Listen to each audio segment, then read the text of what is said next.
রাজীব মুহাম্মদ অনেক আশা নিয়ে কেরালা থেকে সৌদি আরব এসেছে। এয়ারপোর্ট পাসিং এর জন্য রাজীব তার পাসপোর্ট জমা দেয়।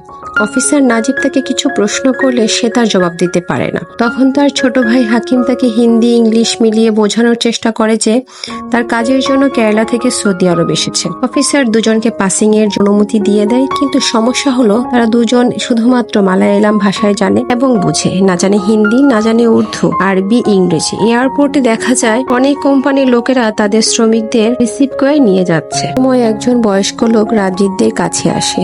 লোকটা দুজনকে গাড়ি উঠিয়ে রওনা দেয়। গাড়ি যখন শহরের মধ্য দিয়ে যাচ্ছিল তখন তারা বাড়ির সৌন্দর্য উপভোগ করছিল এবং বলছিল আজ থেকে তাদের জীবনটা বদলে গেল। এখন থেকে এই দারুণ শহরে তারা থাকবে, তাদেরকে আর কেরালার অজপাড়াগায়ে থাকতে হবে না। সন্ধ্যা হয়ে গেছে, একটা মরুভূমির মধ্য দিয়ে তাদের গাড়ি চলছিল।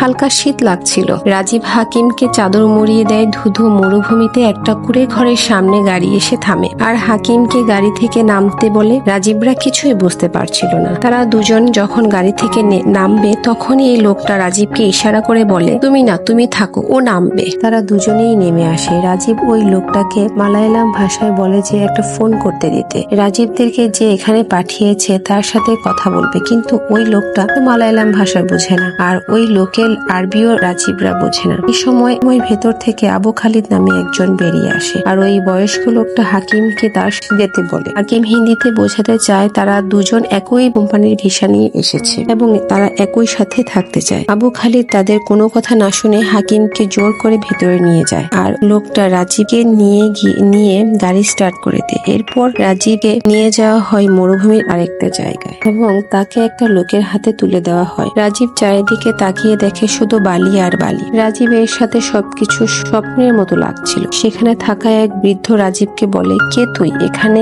কি করতে এসেছিস? রাজীব তার কথা বুঝে না। সে ইশারায় একটু পানি খেতে চায়। লোকটা তাকে পানির ট্যাপ দেখিয়ে দেয়। রাজীব পানি খেয়ে বালির মধ্যেই শুয়ে পড়ে। হঠাৎ একটা উট তার মুখের কাছে আসলে সে চমকে যায়। তখন সে বৃদ্ধকে বলে, একটু ঘুমানোর জায়গা হবে? বৃদ্ধ লোকটা তার কথা বুঝতে পারে না। রাজীব ইশারায় বোঝায়। লোকটা বলে, এখানে শুয়ে পড়ো। কিন্তু বাইরে খুব বাতাস বইছিল আর শীত তো আছেই। রাজীব তাঁবুর ভেতরে যায় এবং সেখানে একটা চাদর বিছিয়ে ব্যাগটাকে বালিশ বানিয়ে শুয়ে পড়ে। তার ক্লান্ত চোখে ভেসে ওঠে তার গ্রাম, যেখানে সে পানিতে ডুব দিয়ে বালু উত্তোলনের কাজ, যে কাজটা মোটেও সহজ ছিল না। তার সঙ্গীরা আফসোস করে বলতো, যদি টাকা পয়সা থাকতো তাহলে এসব বালু উত্তোলনের কাজ বাদ দিয়ে বিদেশ যাইতাম, অনেক টাকা ইনকাম করতাম। রাজীব জিজ্ঞাসা করে, টাকা হলেই কি ভিসা পাওয়া যায়? তার সঙ্গী বলে তার একজন পরিচিত আছে, তাকে টাকা দিলে ভিসার ব্যবস্থা করে দেয়। স্ক্রিন শিফট হয়। নতুন ফসল উৎসব হচ্ছিল। রাজীব তার বন্ধুর সাথে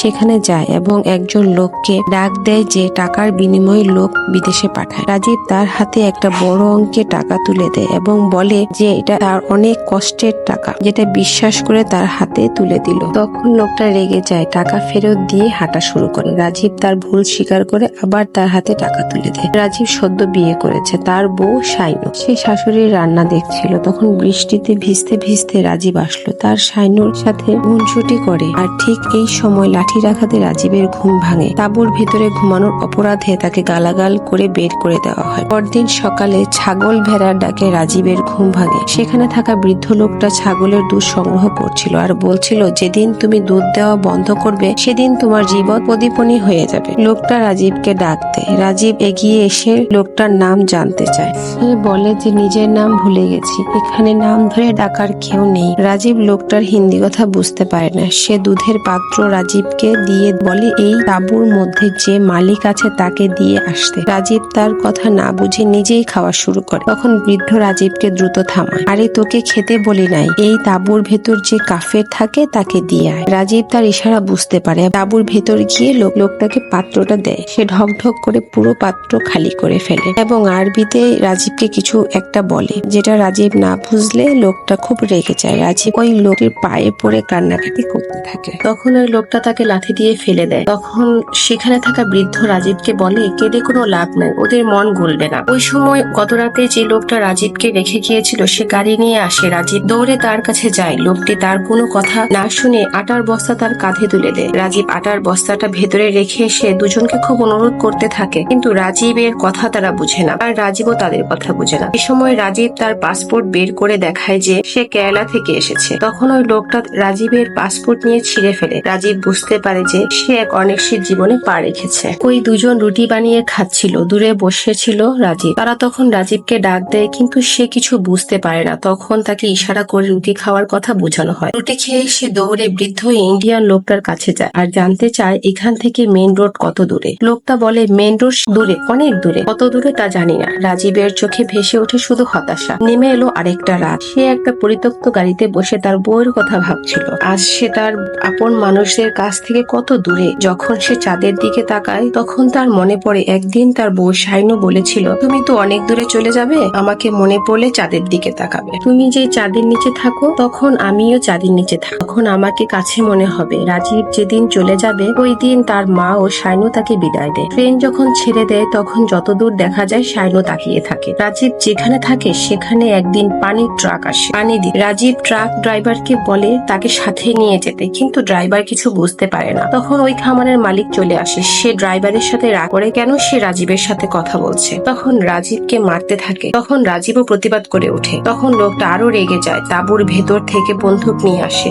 তখন ট্রাক ড্রাইভার অনুরোধ করে রাজীবকে এইবারের মতো ছেড়ে দিতে। এরপরও রাজীবকে বন্দুক দিয়ে অ্যাটাক করা হয়। তখন রাজীব উঠে দাঁড়ানোর শক্তিও পায় না। তার চোখে ভেসে ওঠে তার সুখের দিনগুলো। রাজীব পানিতে ডুব দিয়ে মাছ ধরছে। বাড়িতে গিয়ে দেখে তার বউ গোসল করছে। রাজীব সোজা বাথরুমে ঢুকে যায়, বউকে তুলে নিয়ে বেরিয়ে পড়ে। সামনে তার মা, প্রতিবেশী, তবুও সে শাইনুকে ছাড়ে না এবং শাইনুকে নিয়ে সোজা নদীতে ফেলে দেয়। এভাবেই কাটে তাদের কিছু সুন্দর মুহূর্ত। রাজীব শাইনু বলে চিৎকার করে সেটা আবার প্রতিধ্বনি হয়ে ফিরে আসে। পরদিন সকালে খামার মালিকে ডাকে। রাজীবের ঘুম ভাঙে। খামার মালিক তাকে ইশারায় বলে যে তাকে দুধ সংগ্রহ করতে হবে। সেখানে থাকা বৃদ্ধ লোকটা মারা গেছে। সে বলে এ কাজ সে পারে না। ওই লোকটা তাকে বাধ্য করে। রাজীব মাত্রই শুরু করবে তখন ভেড়া তাকে লাথি মেরে ফেলে দেয়। খামার মালিক তাকে ইশারায় বোঝায় যে এক পাশ থেকে দুধ সংগ্রহ করতে হয়, পেছন থেকে করতে গেলে লাথি খেতে হবে। এরপর রাজীব আবার চেষ্টা করে। এবার সে সফল হয়।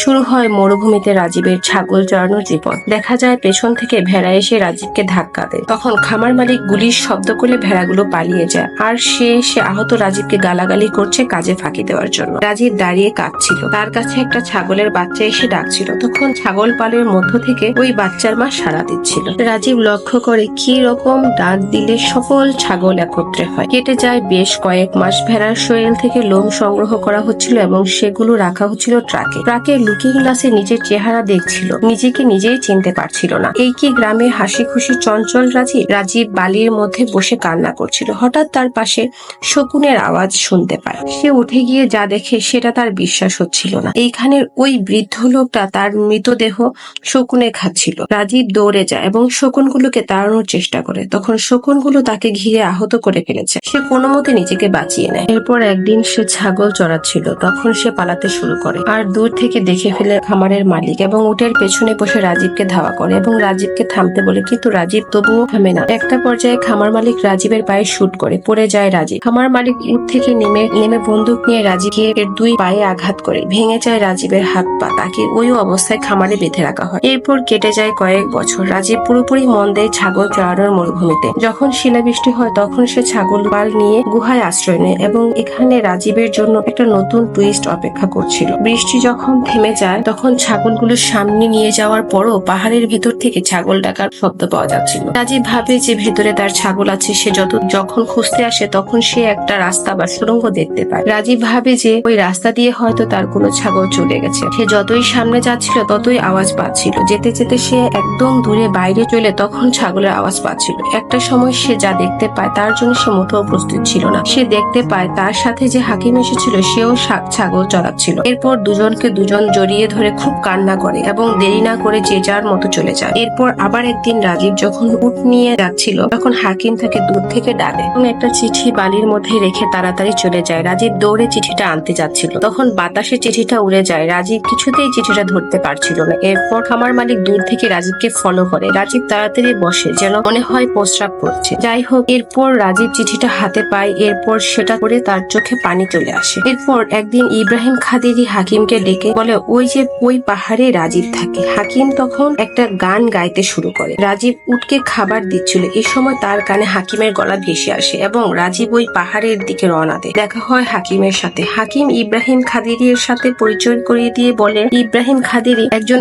আফ্রিকান হাকিমের বন্ধু। এরপর তারা দেরি না করে যে যার মতো চলে যায়। এরপর দেখা যায় খামার মালিক ও তার বন্ধুরা মিলে রাতভর আনন্দ করে। এরপর তারা রাজীবকে বলে তারা একটা বিয়ের দাওয়াত খেতে যাবে। রাজীব যেন সবকিছু দেখে রাখে। সবাই যখন চলে যায় তখন রাজীবের শরীরের কাপড় খুলে ফেলে এবং পানির ট্যাপের কাছে গিয়ে গোসল করে নেয়। এরপর তার ব্যাগ থেকে পুরনো শার্ট প্যান্ট বের করে, কিন্তু রাজীবের শরীর যে আর আগের মতো নেই। শার্ট প্যান্ট তার শরীরে কিছুই লাগে না। রাজীব একটা দড়ি দিয়ে তার প্যান্ট বেঁধে নেয়। এরপর উট ও ছাগলের পালকে সব খাবার একবারে দিয়ে দেয়। এর মধ্যে চলে আসে হাকিম এবং খাদিরি। এরপর তারা রাজীবকে নিয়ে দ্রুত হাঁটা শুরু করে। হাঁটতে হাঁটতে রাত হয়ে যায়। কখন যে তারা বালির মধ্যে ঘুমিয়ে পড়ে তারা বুঝতে পারে না। যখন সকাল হয় যেদিকে চোখ যায় শুধু বালি আর বালি। তারা বুঝতে পারে না কোন দিক যাবে। খাদিরি একদিক লক্ষ্য করে হাঁটা শুরু করে। বেশ কিছুক্ষণ পর রাজীব কিছু একটা দেখে খুব খুশি হয়। হাকিম দেখতে পায় যে দূরে পানির অস্তিত্ব দেখা যাচ্ছে। হাকিম সেদিকে দৌড়াতে থাকে। খাদিরি তাকে থামতে বলে, কারণ সে জানে সেটা পানি না, দূরে প্রখর রোদে